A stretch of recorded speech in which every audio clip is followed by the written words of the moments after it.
So, hello everyone, this is Pragya Saxena and today I will tell you about fundamental rights of Indian Constitution that are given from Article 12 to 35 in Part 3 of Indian Constitution. Okay, but on the commencement of Indian Constitution, we had 7 fundamental rights. Okay, but now we have only 6 fundamental rights. I think it is okay. So, in Article 12, what we have in Article 12, definition of fundamental rights are given and in Article 13 says कि अगर कोई एक ऐसा law बनाया गया है जो हमारे फंडामेंटल राइट्स के अगेंस्ट है, उसके खिलाफ है, तो वो नल एंड वॉइड, ठीक है, यानी कि उसे खारिज किया जा सकता है, उसे निरस्त किया जा सकता है। ये आर्टिकल 13 में कहा गया है।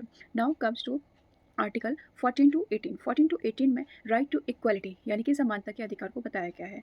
14 में कहा गया है इक्वालिटी बिफोर लॉ, ओके, यानी कि कानून के सामने समानता को ज़्यादा प्रेफरेंसेस दी जाएगी। Okay, and article 15 no discrimination, कोई भी भेदभाव नहीं किया जाएगा आपके वंश, जाति, caste, religion, okay, and gender के बेसिस पे, इन सब चीज़ों के बेसिस पे आपके साथ कोई भी डिस्क्रिमिनेशन नहीं किया जाएगा, भेदभाव नहीं किया जाएगा। Next article number 16 equal opportunity यानी कि आपको समान अधिकार दिए जाएंगे। डजेंट मैटर कि आपका जेंडर कौन सा है, आपको वर्क आपके जेंडर के अकॉर्डिंग, आपकी सैलरी आपके जेंडर के अकॉर्डिंग ना प्रोवाइड करके इक्वालिटी के आधार पर आपको दी जाएगी। That is equal opportunity. Okay, next article number 17 untouchability abolished यानी कि छुआछूत का अधिकार बोलते हैं इसे। इट इज़ वेरी फेमस और ये एग्जाम्स में बहुत ज़्यादा पूछा जाता है, मतलब बहुत बहुत बहुत ज़्यादा। अनटचेबिलिटी अबॉलिश्ड यानी कि पहले के टाइम में जो छुआछूत की जाती थी, इवन आज के टाइम में आप देखेंगे कि ये सब चीज़ें प्रैक्टिस की जाती हैं आज भी। तो छुआछूत को अधिकार को ये जो लोग समझ लेते हैं कि नहीं भाई हमारा तो राइट्स है, तो इसको कंप्लीटली हटाने के लिए हमारे समाज से ये हमारा फंडामेंटल राइट्स है जो कि गिवन है आर्टिकल नंबर 17 में। Okay, and next is article 18 titles abolished. पहले के लोग जैसे राजा वगैरह होते थे, है ना, कुछ ब्रिटिश जनरल्स वगैरह हुआ करते थे, तो वो अपने वजह से अपने राइट्स के, अपने नेम के आगे अपना राइट समझ लेते थे कि ये हम अपने नाम के आगे टाइटल लगा सकते हैं, ठीक है।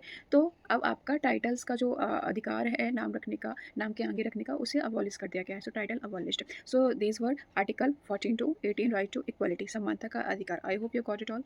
Next is article 19। आर्टिकल 19 में हमें 6 फ्रीडम्स यानी कि 19A से लेकर 19F तक ये डिवाइडेड है। हर एक आर्टिकल में एक एक अलग बात को कहा गया है, ठीक है। फिर 1920 पे आपको प्रोटेक्शन इन क्रिमिनल केसेस, कि अगर आपके ऊपर कोई क्रिमिनल चार्जेस लगे हुए हैं तो आप अपने आप को कैसे प्रोटेक्ट कर सकते हैं। तो इस तरीके के लॉज को गिवन किया गया है protection in criminal cases article 20 पे, ओके। ये भी काफ़ी ज़्यादा इंपॉर्टेंट है। फिर article 21 it is also a very important fundamental right, life and personal liberty, okay, यानी कि आपके पास जीने का अधिकार है। जैसे आपको लोगों को पता होगा कि आपके पास जीने का अधिकार है, बट आपके पास सुसाइड यानी कि आत्महत्या करने का कोई भी ऐसा राइट में नहीं होता है। Suicide is a offensive, means sorry, illegal होता है ये, ठीक है। So yes, life and personal liberty, आपको स्वतंत्रता का अधिकार है, आपको बोलने का अधिकार है, आपको घूमने फिरने का अधिकार है, ये सारे के सारे राइट्स आपके पास हैं। So that is mention in article number 21। 22 पे बोला क्या, सेफगार्ड अगेंस्ट अरेस्ट, अगर आप अरेस्ट हो जाते हैं तो इसमें आपके राइट्स को बताया गया है कि 24 आवर्स के अंदर अंदर आपको कोर्ट में पेश किया जाएगा, आपको वकील अरेंज करने का राइट है, आपको जरूरी नहीं है कि आप अपने अगेंस्ट आप सॉरी गवाही दें, ठीक है। सो ये सारे के सारे जो चीज़ें हैं वो आर्टिकल 22 पे दी गई हैं। फिर नेक्स्ट है राइट अगेंस्ट एक्सप्लॉइटेशन। इसमें दो ही फंडामेंटल राइट्स आते हैं, article number 23 and 24। No trafficking, no force labour and no child labour, यानी कि कोई किसी बच्चे से ज़बरदस्ती काम नहीं करा सकता है, कोई ह्यूमन ट्रैफिकिंग नहीं होगी, जो मानव व्यापार होता है, मानव के अंगों का व्यापार होता है, दैट इज़ कम्प्लीटली इलीगल, ठीक है। अगर कोई ऐसा करता है तो आप सुप्रीम कोर्ट या हाई कोर्ट तक अप्रोच कर सकते हैं, okay. So no force labour यानी कि आप किसी को मजदूरी पे ज़बरदस्ती नहीं रह सकते हो, आप 14 साल से कम बच्चों से मजदूरी नहीं करा सकते हो, ओके। सो ये सारी चीज़ें article number 23 and 24 that is right against exploitation, यानी कि आप किसी का एक्सप्लॉइटेशन नहीं करिए, ठीक है।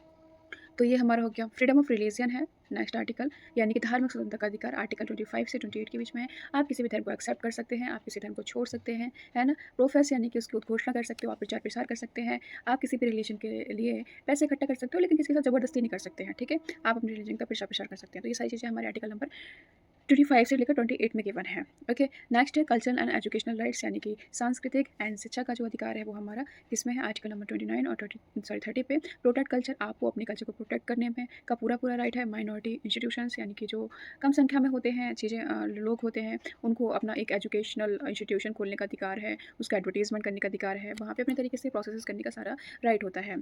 फिर लास्ट है हमारा कॉन्स्टिट्यूशनल रिमेडीज, ओके, यानी कि आर्टिकल नंबर 32 पे गिवन है। और आर्टिकल नंबर 31 जो हमारा हट गया है, अभी आर्टिकल नंबर जो था राइट टू प्रॉपर्टी वो हट चुका है।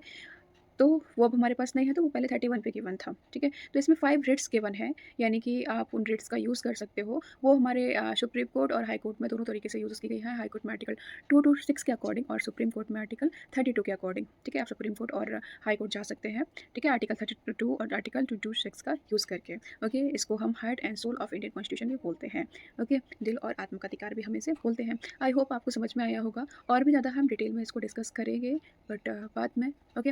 अगर आपको वीडियो पसंद आया हो तो प्लीज़ आप इस वीडियो को एक्सटेंड कर सकते हैं, लोगों तक रीच बढ़ा सकते हैं इसकी, ओके? लाइक करिए। Thank you so much.